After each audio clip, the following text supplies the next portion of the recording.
साथियों, मेरा नाम धनंजय है और मैं आहिस्ता की तरफ से लेफ्ट यूनाइटेड पैनल की तरफ से अध्यक्ष पद का उम्मीदवार आप सभी को जय भीम लाल सलाम पेश करता हूं। आज कैंपस में 4 साल बाद इस 2024 के बसंत के महीने में चुनाव होने जा रहा है।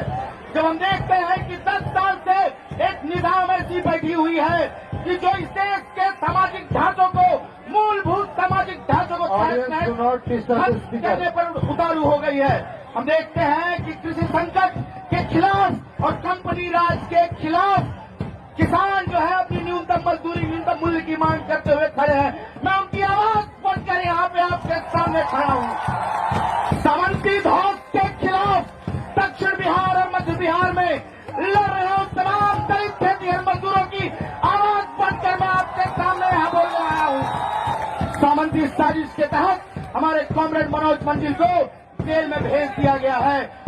अब मैं उनकी आवाज के तौर पे यहाँ बोल रहा हूँ और ये मैं कहना चाहता हूँ कि तुम जितना दमन कर लो, कितनी सलाखें बढ़ा लो, दबने वाले नहीं है। इस प्रेसिडेंशियल डिबेट के मंच से मैं उन तमाम इलाहाबाद, उसके साथ कानपुर, बनारस, पटना और अन्य जगह पे रोजगार की लड़ाई लड़ रहे उन युवाओं को लाल सलाम पेश करता हूँ और ये वादा देता हूँ कि जेएनयू का छात्र संघ आपके साथ खड़ा रहेगा, आपके साथ लड़ता रहेगा। हम छात्रों के भविष्य के साथ खिलवाड़ कभी पसंद नहीं करेंगे। हम देखते हैं कि नेशनल एजुकेशन पॉलिसी के तहत जिस तरह से छोटे शहरों में, गांव में, देहातों में स्कूल को बंद करने की कवायद चल रही है। श्रमिक सरकार है जो आजादी के बाद ऐसी पहली सरकार है जो स्कूल खोलने नहीं बंद करने जा रही है। हायर एजुकेशन फाइनेंसिंग एजेंसी के नाम पे सेंट्रल यूनिवर्सिटी को कर्ज के बोझ के तले दबा देने वाली ये सरकार है। हम देखते हैं कि किस तरह शिक्षा के मूलभूत अवधारणा को एक खत्म कर देना चाहती है, मानव जैसे फेलोशिप को खत्म कर देना चाहती है, कर दी है। और इसके साथ रिसर्च में फंड कट, फीस कट इसने किया है। यह शिक्षा के मूलभूत अवधारणा पर हमला है और उसके खिलाफ मैं यहाँ पे खड़ा हूँ। हम इसके साथ देखते हैं कि फॉरेन की यूनिवर्सिटी को बढ़ावा दिया जा रहा है। कहा जा रहा है कि आइए जमीन लीजिए और लाखों की फीस उठाइए। हम शिक्षा को बाजार नहीं होने देंगे, हम शिक्षा को दुकान में नहीं लगने देंगे। और यहाँ से मैं कहना चाहता हूँ कि तमाम वंचितों के लिए विश्वविद्यालय के दरवाजे खुले रहेंगे। इस बात का पैरोकारी करने के लिए मैं यहाँ पे खड़ा हूँ। हम देखते हैं कि शिक्षा में, रोजगार में जिस तरह से आरक्षण को खत्म कर दिया जा रहा है। हम देखते हैं कि एक सामंतवादी, एक ब्राह्मणवादी, एक मनुवादी तबका जो चाहता है कि समाज का एक हिस्सा उनके जूते के नीचे रहे और उनको मजा आता है, तो उनके मजा को किरकिरा करने के लिए मैं यहाँ पे आया हूँ। भगत सिंह, अशफाक उल्लाह खान, राम प्रसाद बिस्मिल, डॉक्टर बाबा साहब भीमराव अम्बेडकर, महात्मा गांधी के इस देश में माफी मांगने वाले सावरकर और अंग्रेजों की चटकारिता करने वाले गोलवलकर की पैरोकार ये सरकार इस देश में सीए लेके आती है, जो कहती है कि धर्म के नाम पर नागरिकता मिलेगी। हम बता देना चाहते हैं, संविधान को हम मानते हैं जिसमें लिखा है कि ये देश धर्मनिरपेक्ष है और रहेगा। अजीमुल्लाह खान की आवाज में मैं कहना चाहता हूँ अपनी बात कि हम हैं इसके मालिक, हिंदुस्तान हमारा, पाक वतन है कौम का, जन्नत से भी प्यारा। इस आवाज के साथ संविधान की रक्षा करते हुए हमारे दोस्तों को जेल में डाल दिया जाता है। हम देखते हैं कि किस तरह से सीमा कोरेगांव में दलितों की आंदोलन को लड़ते हुए हमारे साथी को जेल में डाल दिया। उनकी रिहाई की मांग हम यहाँ से करने आए हैं। सरजील इमाम, उमर खलील, मिरान हैदर, सबकी रिहाई की मांग हम यहाँ से करने आए हैं। जब इस कैंपस में चुनाव हो रहा है, जेएनयू में चुनाव हो रहा है, जेएनयू जाता है पूरी दुनिया में अपने एकेडमिक एक्सीलेंस की वजह से, दुनिया में जाता है इंक्लूसिव नेचर की वजह से, डिबेट डिफेंस की वजह से। लेकिन आज ये जो सत्तासीन सरकार है वो बदनाम करने की कोशिश कर रही है। चुभता है इसे कि गरीब का बच्चा इतनी बेहतर पढ़ाई कैसे कर रहा है। कहा जाता है कि जेएनयू के छात्रों को सड़क पर खड़े करके गोली मार देना चाहिए। अरे किसको गोली मार देना चाहते हैं आप? कल के रोज कल तसव्वुर कीजिए, हम और आप में से कोई नॉर्थ गेट के बाहर निकले और कोई सरफिरा अगर गोली मार दे तो उसका जवाबदेही कौन होगा?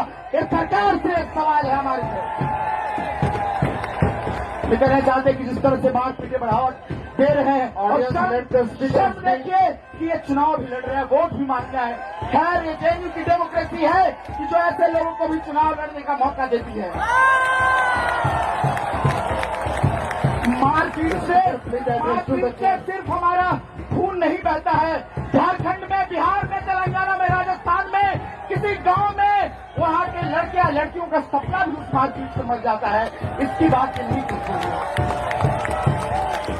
बात करते कि आप मानते होंगे कि गौमूत्र से कैंसर ठीक होता है, लेकिन आज हम साइंस और साइंटिफिक रिसर्च की पैरोकारी करते हैं। यहाँ पर निजीकरण के नाम पे जो इंजीनियरिंग के साथ स्कूल ऑफ इंजीनियरिंग के साथ धोखा हुआ है, हमसे ज्यादा फीस उठाया गया और इंफ्रास्ट्रक्चर कुछ नहीं दिया गया। ऑडियंस, इस कैंपस में जब तक किसी के सर पर छत नहीं गिरता है तब तक रिनोवेशन का काम नहीं होता है।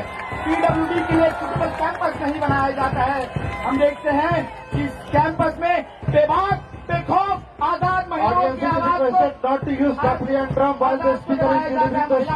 को दबाया जाता है, जेंडर माइनॉरिटी के शब्द को दबाया जाता है और जीएस गैस को खत्म कर दिया जाता है। मैं उसके खिलाफ यहाँ पे खड़ा हूँ। जब सुबह सुबह हम जागते हैं तो देखते हैं कि आपके वॉशरूम को कोई साफ करके रखता है। कौन है वो? ये सैनिटेशन वर्कर है इस कैंपस का। 3-3 महीने तक उसकी तनख्वाह नहीं आती है। ये शर्म करना चाहिए इनको।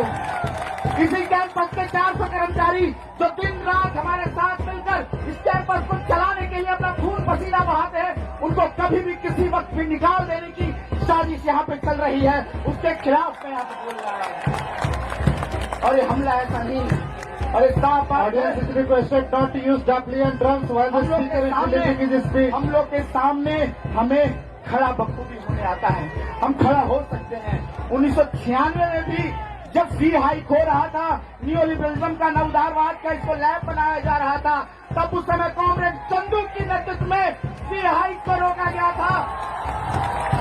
और एक मजेदार बात बताता हूँ आपको, जब सी हाइक हो रहा था, एड ब्लॉक पे प्रदर्शन चल रहा था, एबीपी के लोग अंताक्षरी का प्रोग्राम करवा रहे हैं।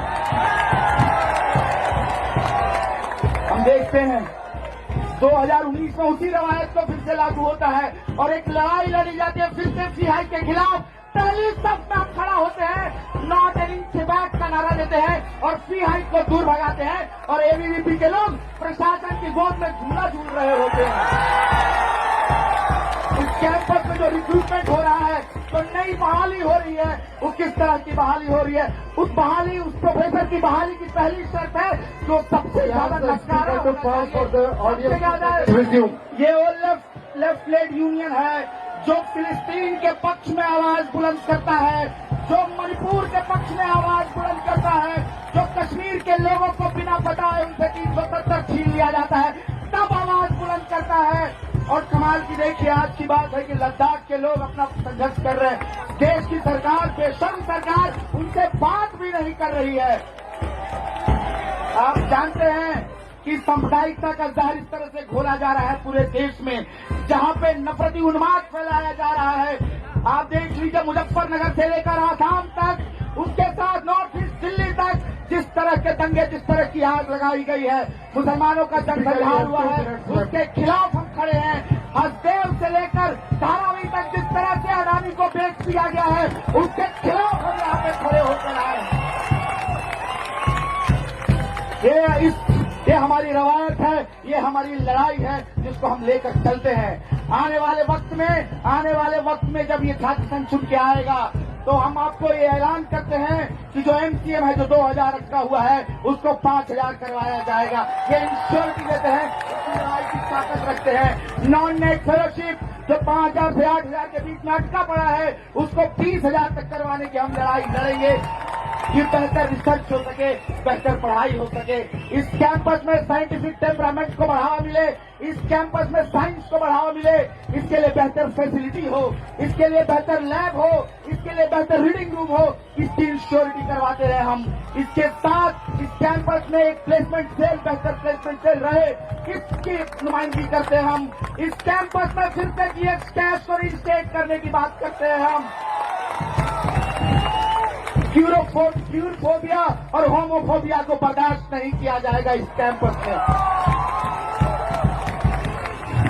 नए हॉस्टल की जिन हालत को बेहतर करने की, बना नया नवेला बारात हॉस्टल की खुलवाने की लड़ाई और पुरजोर होगी और लड़ा जाएगा, इसको तुरंत से तुरंत खुलवाया जाएगा। इसके साथ पानी की किल्लत जो है उसके लिए लड़ाई लड़ी जाएगी। हेल्थ की सुविधा है जो एकदम नदारद है, उसके लिए लड़ाई यहाँ पे लड़ने की जरूरत है। यहाँ पे हम देखते हैं कि पीडब्ल्यूडी के छात्रों की एक्सेसिबिलिटी नहीं है, उसकी लड़ाई की जरूरत है। तो आने वाले 22 तारीख को एक संघर्षकारी यूनियन को चुनिएगा।